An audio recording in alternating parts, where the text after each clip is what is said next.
mind. I read that in Germany you mixed up two cities like Oberhausen. You said hello Düsseldorf, and so this is just that you know tonight where you are. Oh, we were in Düsseldorf. That's why, because my hotel was there, so that's why. But no, they knew what I meant, I think. Was it a little bit embarrassing, or how did your fans take this? No, because that's where we were. Like we were in Düsseldorf, so it was like a little area outside of there. That's so I got like a little mixed up, but half of them were from Düsseldorf, anyways. So. So they were not angry with you. No. Okay. I think this shows maybe a little bit when you didn't mix up really, but maybe you might not know where you are because you're touring the whole world right now, and you won't be able to see any part of it because you just see the concert hall. Yeah, it's crazy. A lot of the times I don't even get to see the city. I'm just kind of in and out. But it's fun. I get to travel, and sometimes I get to go out like in Paris and in some of the main places. But you know, I love being on tour. So you won't see anything of Zurich tonight? No, I leave right after the show. Okay. And how is that for you? Like being able to travel the whole world, which a 17-year-old cannot do this, or most of them can't, and even not being able to go out, to hang out a little bit, isn't that a bit weird for you? Not really weird. I mean, there's goods and bads to everything. Not being able to go around all the time and having to always have security with me is kind of sometimes a downfall, but like you said, I get to travel the world and see so many places that not a lot of people do, so I'm very blessed. You're going to Japan as well in next month, I think. How will this be? Because in Japan there's right now a really terrible situation. Yeah, it's gonna be I'm not really sure. I think we're going, but we might you know, have to cancel the shows. But we're not sure yet. It depends how it's doing. Tokyo, I don't think is not that bad, but it still has radiation and stuff. So we're not too sure. Hopefully, we get to get down there because I really love Japan and I love the culture and everything. Within a few years, you made like a career of a lifetime. If you think back, let's say 2 years ago or 3 years ago and now, what happened in your life? How would you describe this part of your life? I don't know. It's kind of, it happened like kind of really fast. It wasn't like an overnight thing, like an overnight sensation, but at the same time, I worked really hard to get there, but it was only like 2 years, and now it's been crazy just being able to go from, you know, Germany to here to so many places, and that I never really thought I'd get to be. I thought I'd just be I'd never been on a plane before any of this. But you always dreamt of this, like being a worldwide star? No. I never thought it could happen, so it was kind of random.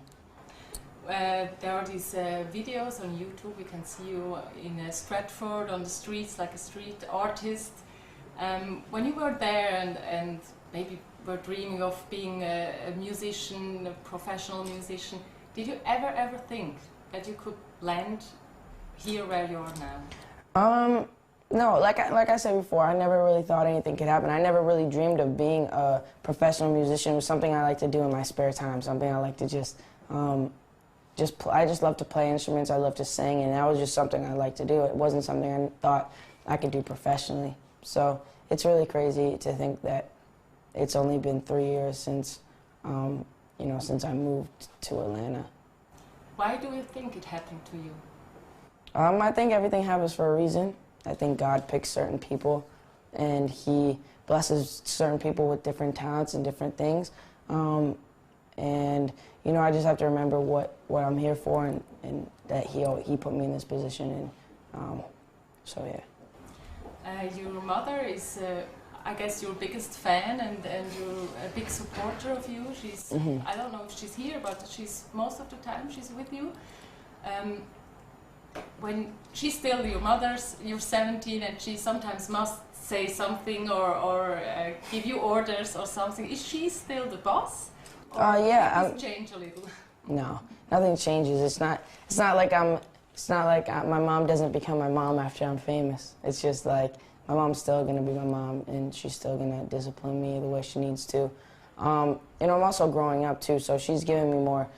She's kind of letting loose her boundaries and trying to give me more responsibility. But it's good. My mom keeps me humble, and she's awesome.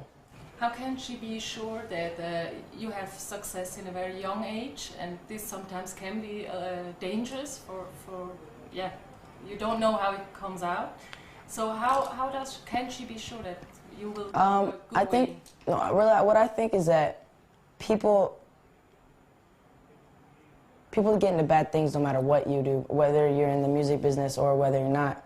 It's just that the people that do bad are publicized and stuff. So I think that as long as you make good decisions and are always true to who you are, and remember to just keep good people around you, because if you think of it, a lot of people, a lot of kids mess up and they do drugs and stuff. It's not only famous people. So a lot of people make bad choices and make bad decisions and get caught up in the wrong crowd in the wrong places at the wrong time.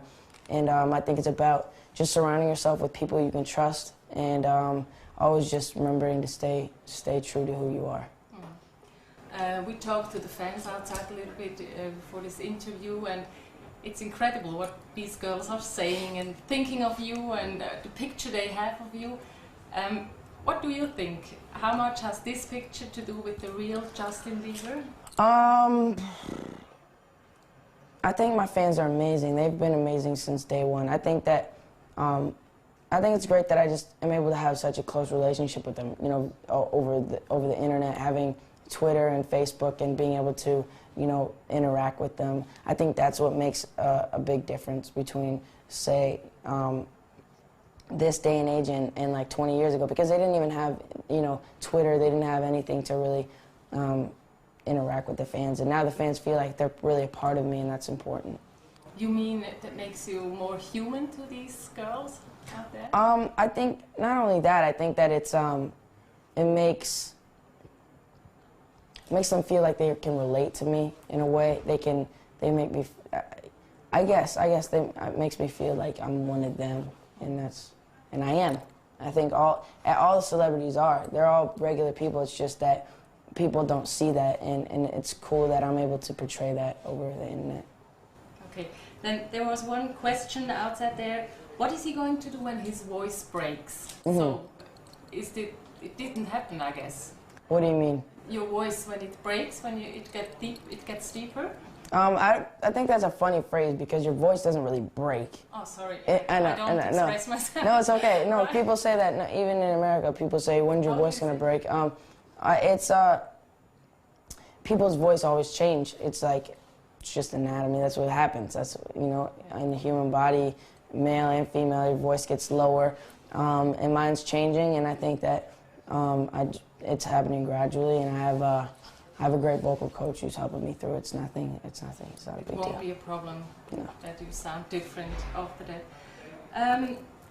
Maybe just, you do many concerts. Are you any nervous anymore before a concert? No, I'm not really. I don't really get nervous anymore. It's just like I do it every day, so it's not a big deal anymore. Okay. Thank you. Thank you so much.